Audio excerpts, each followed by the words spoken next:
और बड़ी खबर में बात रांची में हुई बड़ी लूट की करते हैं। एक ज्वेलरी कारोबारी से 20 लाख की लूट रांची में हुई है। 20 लाख के जेवर की लूट हुई है। आधा किलो सोने के जेवर की लूट हुई है। हथियारबंद अपराधियों ने इस घटना को अंजाम दिया है। हरमू बिजली ऑफिस के सामने लूट की इस वारदात को अंजाम दिया गया है। फिलहाल नाकेबंदी कर सर्च ऑपरेशन चलाया जा रहा है। तो रांची में बड़ी लूट हुई है। देखिए 20 लाख रुपए के जेवरात लूट लिए अपराधियों ने। आधा किलो सोने के जेवर की लूट हुई है। हथियारबंद अपराधियों ने हरमू बिजली ऑफिस के सामने इस लूट की वारदात को अंजाम दिया है। हालांकि पुलिस ने नाकेबंदी कर ली और सर्च ऑपरेशन इन अपराधियों की तलाश में चलाया जा रहा है। ओम प्रकाश हमारे सहयोगी इस खबर पर जुड़े। ओम प्रकाश, किस ज्वेलरी शॉप में लूटपाट की इस घटना को अंजाम दिया गया और कैसे दिन दहाड़े ये कांड कर गए अपराधी? जी बता दें कि जेवर व्यवसायी जो जितेंद्र कुमार हैं वो कोलकाता से सोना लेकर रांची पहुंचे थे और अपने घर हरमू इलाके स्थित अपने घर जा रहे थे। उसी दरमियान अपराधियों ने स्टेशन से ही उनकी रेकी कर रखी थी और हरमू बिजली ऑफिस के सामने अकेला पाकर इस पूरी घटना को अंजाम दिया गया। हथियारबंद 3 की संख्या में आए अपराधियों ने इस पूरी वारदात को अंजाम दिया और लूट कर वहां से फरार हो गए। मामले की जानकारी मिलने के बाद पुलिस हालांकि छानबीन में जुट गई है, लेकिन जिस तरह से ये पूरी वारदात को अंजाम दिया गया और उससे लगता है कि अपराधी जो है वो बेखौफ हो गए हैं और इस तरह की घटनाओं को अंजाम प्रकाश, अगर स्टेशन से रेकी की बात आप जैसे बता रहे हैं तो ये तो जाहिर सी बात है कि अपराधियों को पता होगा कि फलाने आदमी के पास सोना है या फिर इतने पैसे हैं, तभी उस आदमी को टारगेट किया गया और उस सड़क पर ये इस घटना को अंजाम दिया गया जो वीआईपी मानी जाती है, जहां से वीआईपी मूवमेंट होता है सत्र के दौरान, चाहे ऐसे भी नेता और मंत्री उसी रास्ते से होकर गुजरते हैं। जी सही बात है बिल्कुल, क्योंकि जो उनके करीबी थे, ऐसी आशंका पुलिस भी जता रही है कि जो करीबी रहे होंगे जिनको इस पूरी जानकारी होगी, क्योंकि व्यवसायी अक्सर कोलकाता से ही सोना लेकर रांची पहुंचते थे और इसकी जानकारी जिसके पास होगी उसी के द्वारा इस पूरी वारदात को अंजाम दिया गया। और जहां तक वीआईपी मूवमेंट वाले सड़क की बात है तो अमूमन इस सड़कों पर वीआईपी जो मूवमेंट है वो भी होती है, पुलिस की चौकसी भी रहती है, लेकिन पहले सुबह जो है कि वो थोड़ी जगह पर पुलिस की बंदोबस्ती नहीं होती है और उसी का फायदा अपराधियों ने उठाया और उस पूरी वारदात को अंजाम दिया। आपको बताना चाहेंगे पिछले दिनों स्नैचिंग की ही एक वारदात को जब पुलिस वाले पकड़ने गए थे, वहां पर भी पुलिस वाले पर फायरिंग कर दी गई थी। तो कहीं ना कहीं राजधानी रांची में स्नैचर और जो लूट पाट करने वाले गिरोह हैं उनका मनोबल भी बढ़ा हुआ है। जाहिर तौर पर इसमें कुछ बाहरी तत्व के लोग भी आए हुए हैं जो दूसरे जिलों से या फिर बिल्कुल प्रकाश से बड़ी लूट की वारदात राजधानी रांची में हुई है।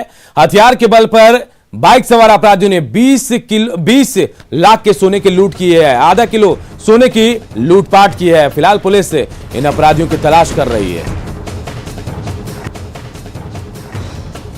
ओम प्रकाश, नाकेबंदी की बात भी कही जा रही है, सर्च ऑपरेशन चलाया जा रहा है, सर्च अभियान चलाया जा रहा है, कोई सुराग या कहीं से कोई जानकारी पुलिस को मिल पाई है?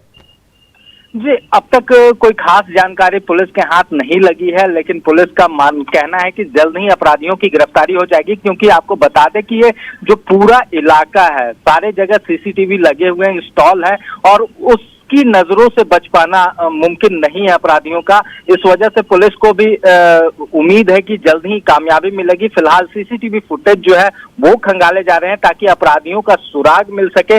3 की संख्या में अपराधी थे, इस तरह की बात व्यवसायी ने भी बताई है। उनके हाथ में एक पिस्टल भी था और जो बाइक सवार अपराधी थे और इस वारदात को अंजाम दिए हैं। तो पुलिस को भी उम्मीद है कि क्योंकि इस पूरे इलाके में जो सीसीटीवी का इंस्टॉलेशन है वो पुख्ता तौर पर किया गया है, तो और उम्मीद है कि इनके द्वारा अपराधियों की पकड़ हो जाएगी। हालांकि अब तक कोई भी पुख्ता जानकारी पुलिस के पास नहीं है, उनकी शिनाख्त की कोशिश की जा रही है। पुलिस का देखिए ये बड़ी लूट की वारदात राजधानी रांची में हुई है। आज सुबह जेवर कारोबारी से 20 लाख के जेवर की लूट हुई। आधा किलो सोने की जेवर की लूट बताई जा रही है। हरमू के बिजली ऑफिस के सामने लूट की इस बड़ी वारदात को अंजाम दिया गया है। बहुत बहुत शुक्रिया ओम प्रकाश आपका। सुबह में करीब 7:30 बजे कलकत्ता से कुछ सोने का ऑर्नामेंट्स लेकर के लोग आ रहे थे और संभवतः रेलवे स्टेशन के पास से पीछा किया गया। खाली जगह देख करके हाथीपुरम और मुक्तिधाम के बीच में से लूट लिए गए।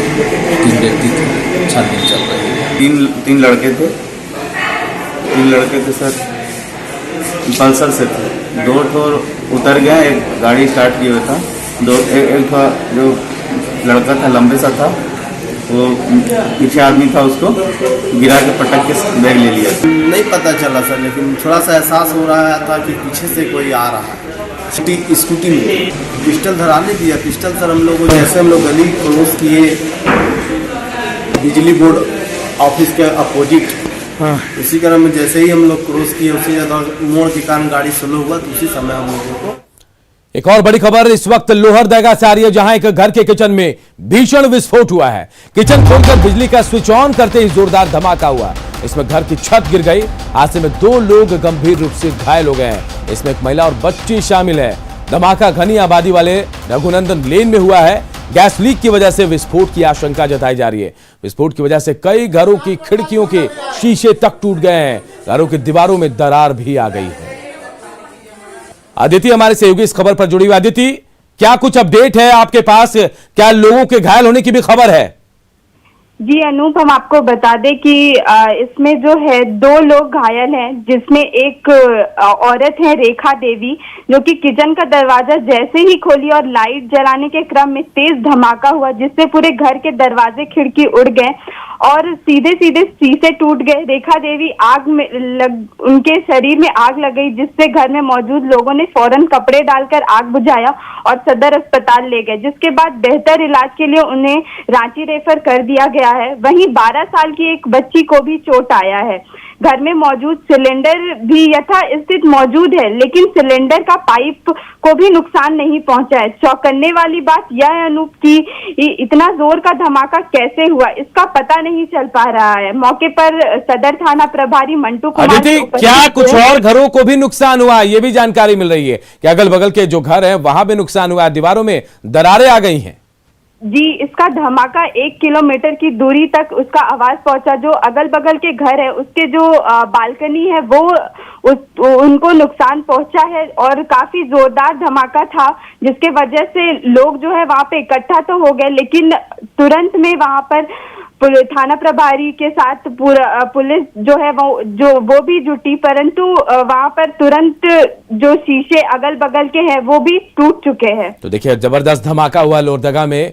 एक घर में किचन का दरवाजा खोलने के बाद जैसे ही लाइट ऑन की गई, जबरदस्त तरीके से धमाका हुआ और इस धमाके में छत भी गिर गई। घर के आसपास के घरों को भी नुकसान हुआ है। एक महिला समेत एक छोटी बच्ची घायल हो गई है इस धमाके में। बहुत बहुत शुक्रिया अदिति।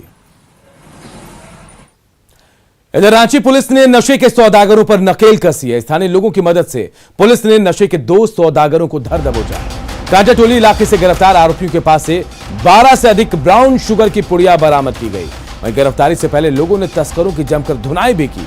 दरअसल खादगड़ा टीओपी प्रभारी को जानकारी मिली कि कांटाटोली के पेट्रोल पंप के पास कुछ लोग ब्राउन शुगर की सप्लाई कर रहे हैं, जिसके बाद पुलिस मौके पर पहुंची, लेकिन तब तक स्थानीय लोगों की नजर इन पर पड़ गई और इनकी पकड़कर धुनाई शुरू कर दी। मौके पर पहुंची पुलिस ने आरोपियों को लोगों के गुस्से से बचाया, उन्हें हिरासत में लेकर अपने साथ ले गई।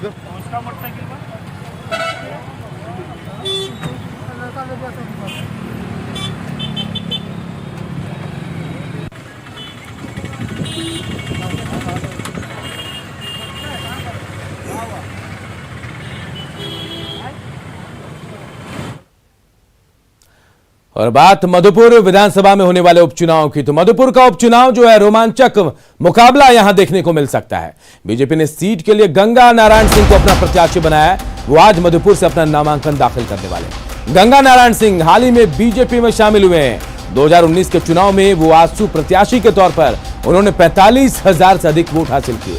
बीजेपी प्रत्याशी के तौर पर उनका सीधा मुकाबला जेएमएम के प्रत्याशी और मंत्री हफीजुल हसन से है।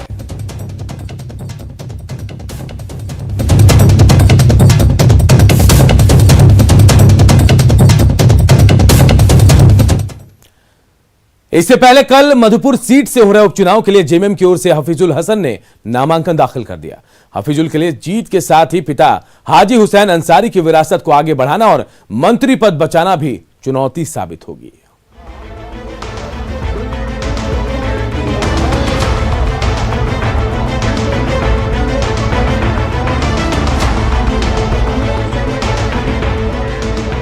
देवघर के मधुपुर से आई ये तस्वीर ये बताने के लिए काफी है कि वाकई मधुपुर का महासंग्राम हेमंत सरकार के लिए आसान नहीं होने वाला। तभी तो जेएमएम उम्मीदवार हफीजुल हसन के नामांकन के मौके पर सीएम हेमंत सोरेन समेत कई मंत्री और सहयोगी दलों के तमाम बड़े नेता मंच से एकजुटता दिखाने पहुंच गए। मकसद साफ था, कार्यकर्ताओं का जोश बढ़ाना और वोटरों को गोलबंद करना। कुछ यहाँ पर है जो लोग ये सोचते थे ये आंदोलनकारी लोग सरकार वगैरह नहीं चला पाए। जैसा बोलता था मनोज गुरु जी को, अरे ये शिबू सोरेन अलग राज्य की बात करता, ये आदिवासी तो हड़िया के पेड़ के नीचे पड़ा रहेगा। आज यही शिबू सोरेन का दिन है, ये राज अपना वजूद में खड़ा है। देखिए, सबसे पहले 5 मुद्दा जो मैं लेके चला हूँ: बिजली, पानी, रोड, शिक्षा, स्वास्थ्य। क्या और उसमें काम भी कर रहा हूँ, और जो मेरा विभाग है उससे मैं काम चालू कर दिया हूँ। जेएमएम को कड़ी टक्कर देने के लिए बीजेपी ने गंगा नारायण सिंह को मैदान में उतारा है। गांव के लोगों में एक बहुत बड़ी आगाज आ गई है कि हमें गंगा भैया चाहिए, हमें गंगा भैया जैसे लोग हमारी मधुपुर विधानसभा में बहुत सारे कुछ कर सकते हैं, और मधुपुर विधानसभा के लिए हम किए हैं। जाहिर है मधुपुर चुनाव बीजेपी और जेएमएम दोनों के नाक की लड़ाई है। बीजेपी जहां मधुपुर में एक बार फिर कमल खिलाने का सबसे अच्छा मौका देख रही है, वहीं जेएमएम के लिए इस सीट को बचाने के साथ साथ हफीजुल हसन का मंत्री पद भी बचाना बड़ी चुनौती है, क्योंकि जेएमएम प्रत्याशी अभी विधानसभा का सदस्य नहीं होते हुए भी मंत्री पद संभाल रहे हैं। देवघर के मधुपुर से न्यूज़ 18 के लिए ऋतुराज की रिपोर्ट। झारखंड में साल 2016 में जन वितरण प्रणाली के तहत राशन वितरण में गड़बड़ी को रोकने के लिए ई पॉश मशीन का फॉर्मूला इजाद किया गया। इस फॉर्मूले के तहत लगभग सभी पीडीएस दुकानों में ई पॉश मशीन लगाई गई, लेकिन ई पॉश मशीन के नाम पर जो लूट मची वो बेहद चौंकाने वाला है।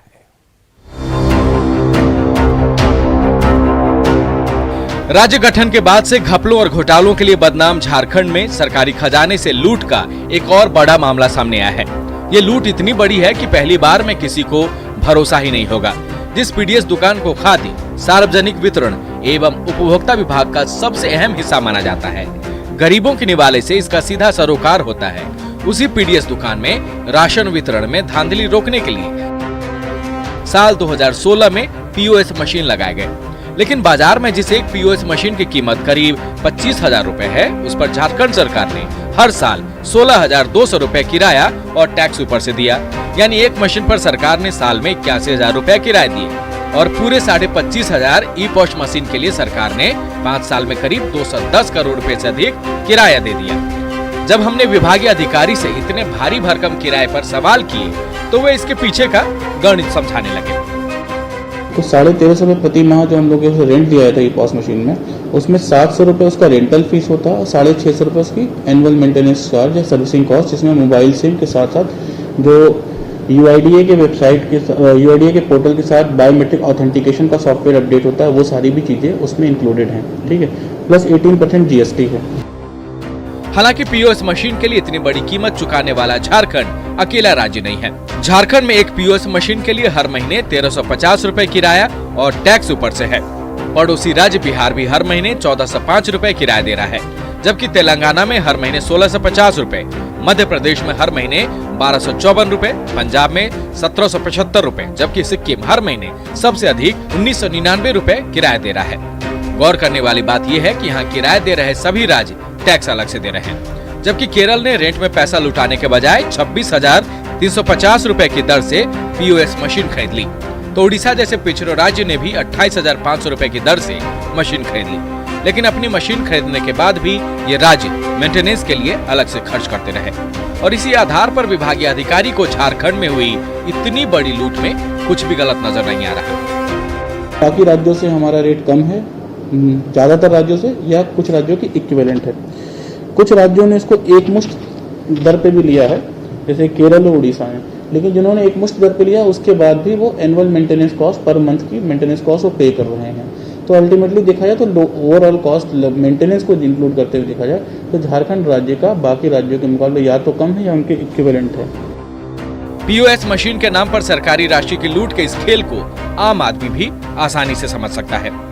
फिर भी विभागीय अधिकारी से जायज और तकनीकी रूप से सही मान रहे हैं। वैसे प्रति पीओएस मशीन का 81,000 रुपए भुगतान करने के बाद अब 4 महीने के बाद अगस्त 2021 में ये सारी मशीन विभाग की हो जाएगी, क्योंकि विजन टेक कंपनी के साथ करार की अवधि समाप्त हो रही है। अविनाश, न्यूज़ 18, रांची। होली से पहले झारखंड में कोरोना के बढ़ते आंकड़े लोगों को डराने लगे हैं। कल राज्य में 278 नए कोरोना मरीज मिले। राज्य में प्रतिदिन मिलने वाले नए केस 14 मार्च से लगातार बढ़ रहे हैं। वहीं कल कोरोना मरीज की संख्या 200 के पार पहुंच गई। पिछले महीने की 6 फरवरी को कोरोना के एक्टिव केस 428 थे, जो अब बढ़कर 1,175 हो गए। इसके बाद अस्पतालों पर भी दबाव बढ़ने लगा है। कल राज्य में मिले 278 नए मरीजों में रांची में ही सबसे ज्यादा 170 मरीज केवल रांची से ही मिले हैं।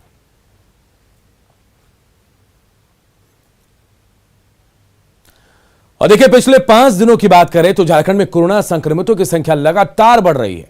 21 मार्च को जहां 83 मरीज मिले थे, वहीं 22 मार्च को यह आंकड़ा 110 पहुंच गया। 23 मार्च को यह संख्या बढ़कर 130 पहुंच गई, जबकि 24 मार्च को कोरोना का यह आंकड़ा 194 तक पहुंच गया। वहीं कल सबसे ज्यादा 278 कोरोना मरीज मिले। इससे पहले पिछले साल 13 नवंबर को एक दिन में सबसे ज्यादा 288 मरीज मिले थे।